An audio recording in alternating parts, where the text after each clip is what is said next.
Breakfast recipe பாருங்க. பார்க்கவே எவ்வளோ ஒரு சூப்பராக இருக்குது. நம்ம உருளைக்கிழங்கும் கேரட் இதெல்லாம் சேர்த்துக்கிறதுனால உடம்புக்கு ரொம்ப ரொம்ப நல்லது. உங்கள் வீட்டில் இருக்கிற குழந்தைங்க காயெல்லாம் யாரும் சாப்பிட மாட்டேங்கிறாங்க அப்படின்னு சொன்னாங்கன்னா இந்த மாதிரி செஞ்சு கொடுங்க. அவங்க விரும்பி சாப்பிடுவாங்க. உடம்புக்கு ரொம்ப ரொம்ப ஹெல்த்து. இன்னைக்கு நம்ம சூப்பரான ஒரு ஹெல்த்தியான பிரேக்ஃபாஸ்ட் தான் செய்ய போகிறோம். எப்படி செய்யலாம்னு பார்க்கலாமா? Hi friends, welcome to Kerala சமையல். இந்த கேரளா சமையல்ல நம்ம சூப்பரான ஒரு ஹெல்த்தியான பிரேக்ஃபாஸ்ட் தான் செய்ய போகிறோம். வாங்க எப்படி செய்யலாம்னு பார்க்கலாம். ஒரு பாத்திரம் வச்சுக்கோங்க. 250 கிராம் கப்பில் 3 கப்பு பச்சரிசி எடுத்துருக்கேன். இப்போ சேர்த்து கொடுத்துக்கோங்க. நான் எடுத்தது ரேஷன் கடையில் இருக்கும் பார்த்தீங்களா, அந்த பச்சரிசி தான் சேர்த்து கொடுத்துக்கிறேன். சேர்த்து கொடுத்துக்கோங்க. அரிசியை சேர்த்து கொடுத்துட்டு அரிசியை ஒரு 2 டைம் நல்லா தண்ணி சேர்த்து இந்த மாதிரி கையை வச்சு பிசைஞ்சு நல்லா கழுவிட்டு தண்ணியை வடிகட்டி எடுத்துக்கோங்க.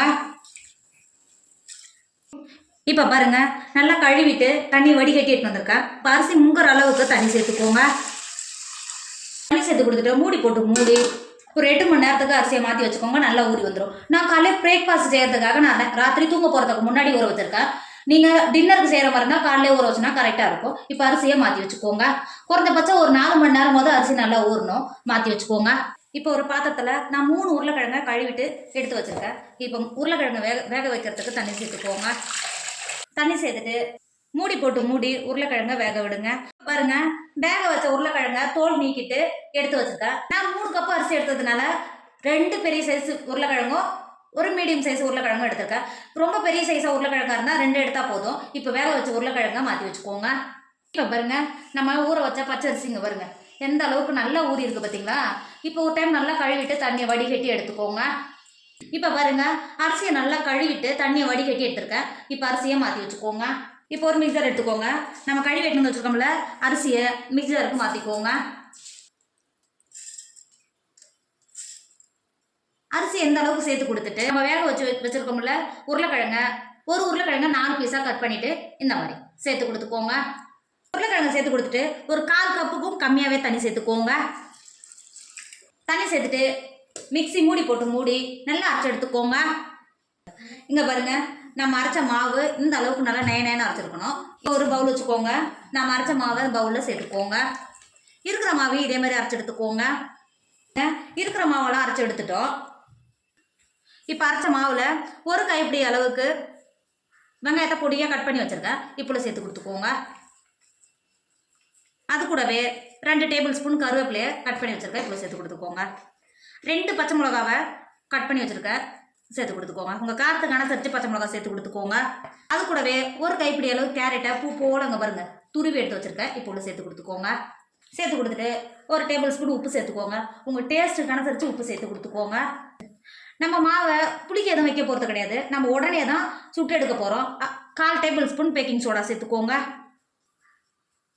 பேக்கிங் சோடா சேர்த்து கொடுத்துட்டு மாவை இந்த மாதிரி கரண்டியை வச்சு நல்லா கலந்து கொடுத்துக்கோங்க. நம்ம சேர்த்த வெஜிடபிள்லாம் சேர்த்து உப்பு நம்ம சேர்த்த பேக்கிங் சோடா எல்லாம் சேர்ந்து வர மாதிரி நல்லா கலந்து கொடுத்துக்கோங்க. நம்ம கலந்து எடுத்தால் மாவுங்க பாருங்கள் இந்த அளவுக்கு தான் கெட்டியாக இருக்கணும். ரொம்ப லூஸாக இருக்கக்கூடாது. அதனால தான் 1/4 கப்புக்கும் கம்மியாக தண்ணி சேர்த்துக்கோங்கன்னு சொன்னேன். இங்கே பாருங்கள் இந்த அளவுக்கு தான் கெட்டியாக இருக்கணும். இந்த அளவுக்கு மாவு கலந்து கொடுத்துட்டு ஒரு 5 நிமிஷத்துக்கு மாற்றி வச்சுக்கோங்க.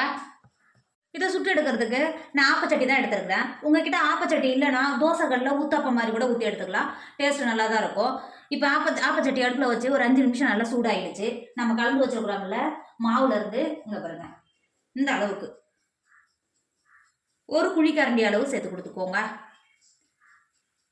இந்த அளவுக்கு சேர்த்து கொடுத்துட்டு நம்ம கட் பண்ணி வச்சுக்கிறோம்ல கேரட்டு இது மாதிரி லைட்டாக இது மாதிரி தூவி கொடுத்துக்கோங்க. இந்த மாதிரி சேர்க்கும் போது பார்க்கறதுக்கு அழகாக இருக்கும். அதனால் மட்டும்தான் சேர்த்துக்கிறேன். இது சேர்க்கணும்னு அவசியம் கிடையாது. நான் வீடியோ எடுக்கிறதுனால சேர்த்து கொடுத்துக்கிறேன்.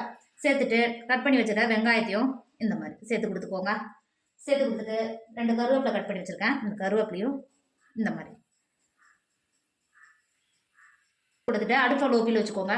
மூடி போட்டு மூடி ஒரு 5 நிமிஷம் ஒரு சைடு நல்லா வேக விடுங்க. இப்போ பாருங்க 5 நிமிஷம்ன்றது 7 நிமிஷம் ஆயிடுச்சு. இங்கே பாருங்க எந்த அளவுக்கு நல்லா வெந்து வந்திருக்க பார்த்தீங்களா. திருப்பி போடுறதா அவ்வளோ ஈஸியாக வந்துடும். இது மாதிரி ஒரு ஷார்ப்பான ஒரு ஸ்பூன் எடுத்து இந்த பக்கம் திருப்பி போட்டிங்கன்னா இன்னொரு சைடு ஒரு 2 நிமிஷம் வெந்தாவே போதும். வேக விடுங்க. திருப்பி சேர்த்து வேக விடும்போது மூடி வைக்கணும்னு அவசியம் கிடையாது. இந்த மாதிரி திறந்து வச்சே வேக விடுங்க. பாருங்க ஒரு 2 நிமிஷம் ஆயிடுச்சு. இன்னொரு சைடும் நல்லா வெந்து வந்துருச்சு. இங்கே பாருங்க. இப்போ இது வெளில எடுத்துக்கோங்க. இருக்கிற மாவெல்லாம் இதே மாதிரி சுட்டு எடுத்துக்கோங்க. இப்போ பாருங்க நம்ம இருக்கிறதெல்லாம் சுட்டு எடுத்துட்டோம். ஆனால் இதை சுட சுட காலி ஆகிட்டே தான் இருக்குது. அதனால தான் நான் 4 மட்டும் எடுத்து வச்சு நான் வீடியோ எடுக்கிறேன். அந்த அளவுக்கு நல்லா டேஸ்டியாக, அந்த அளவுக்கு நல்லா சாஃப்டாக இருக்கும். இங்கே பாருங்க, எந்த அளவுக்கு நல்லா சாஃப்டாக இருக்குது பார்த்தீங்களா? இங்கே பாருங்க. இது கூட நீங்கள் சட்னியோ சாம்பாரோ இதெல்லாம் சேர்த்து சாப்பிடணும்னு அவசியமே கிடையாது. நம்ம உருளைக்கிழங்கெல்லாம் வெஜிடபிளாக சேர்த்து பண்ணதுனால இதோட டேஸ்ட் அந்த அளவுக்கு சூப்பராக இருக்கும். நீங்கள் குழந்தைங்களுக்கு செஞ்சு கொடுத்தனா உங்கள் காயெல்லாம் விரும்பி சாப்பிடாம இருக்கிற குழந்தைங்களுக்கு இது ஒரு ஹெல்த் பிரேக்ஃபாஸ்ட்டாக இருக்கும். கண்டிப்பாக நீங்களும் ட்ரை பண்ணுங்கள். என்னோட வீடியோ உங்களுக்கு பிடிச்சிருந்தா உங்கள் ஃப்ரெண்டு உங்கள் ஃபேமிலிக்கு ஷேர் பண்ணுங்கள். மறக்காமல் கேரளா சமையலை சப்ஸ்கிரைப் பண்ணிக்கோங்க.